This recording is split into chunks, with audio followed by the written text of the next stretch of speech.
Почитувани граѓани, последниве 2 дена сме сведоци на интензивна работа на Комисијата за надворешна политика во Собранието на Република Македонија.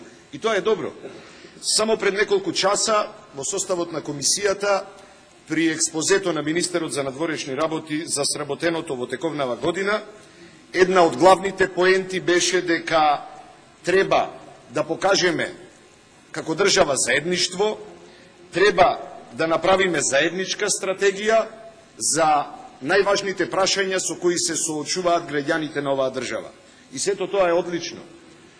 Ама само после неколку часа ние се соочуваме со расправа за закон кој се носи во Собранието според можностите на новиот деловник, без никакви консултации, без јавна расправа која е премногу важна за овој закон, по скратена постапка нормално и без понудени консултации со синдикатот.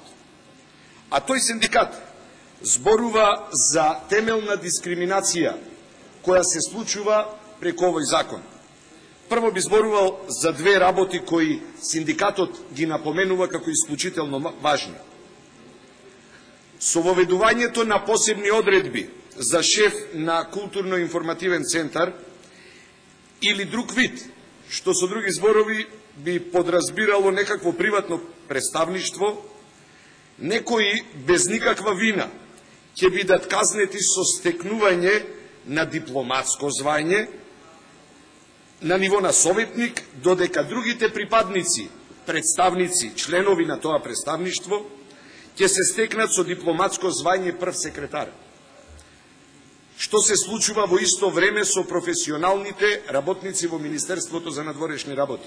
Сите тие мора да полагаат дипломатски испит и за секое следно звање мора да полагаат дополнителни испити.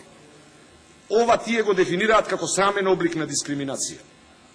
Ајде да видиме што се случува со трошоците, со кои што се занимава овој толку важен закон, законот за надворешни работи. Се занимава со проблематика од типот на купување, размена, продавање, трошоци за дипломатите.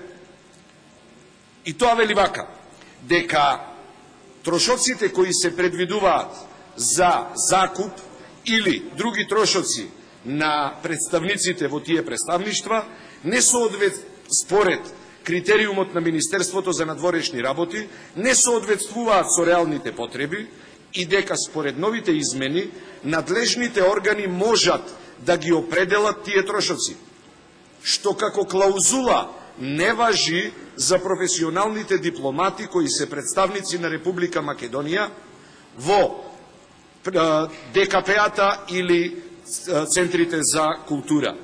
За нив важат овие трошоци кои ги има определено според номенклатурата во Министерството за надворешни работи. Ова според нив е навредлива дискриминација. Баш заради сето претходно кажано и заради тежината, важноста и суштината на овој документ, бараме истиот да биде повлечен и да биде разгледан на сеопфатна јавна расправа и сите заинтересирани страни да бидат вклучени во неговото разгледување. Во основа, овој закон е конфузен. Конфузен заради тоа што разгледува различни проблематики, третира материи со кои што се зборува за технички прашања, а во исто време зборуваме и за врвни дипломати. Зборуваме за обезбедување на имот, начин на обезбедување на имот на представништвата на Република Македонија надвор од неа, а во исто време зборуваме и за процентуална застапеност на дипломатите по професија и оние останати видни личности кои колку треба да бидат застапени. Кога заменик министерке зборувавте за бројките, пред малку кажавте дека во Македонија или во име на Македонија постојат 56 дипломатски представништва. Од тие 56 во овој момент пополнети се 43, остануваат уште 13. Од тие 43, 20 се пополнети со кариерни дипломати, а 23 се одвидни личности. Ај математички да се вратиме назад. Во случај кога ќе се пополнат сите 56 дипломатски представништва, 30% колку предвидувате дека можат да бидат од списокот на јавни личности, се 19. Во овој момент имаме поголем процент од законски пропишаниот. Со самото носење на законот, со фактичката состојба на терен, вие го кршите законот. Ама еве и да кажеме дека имаме затекната состојба.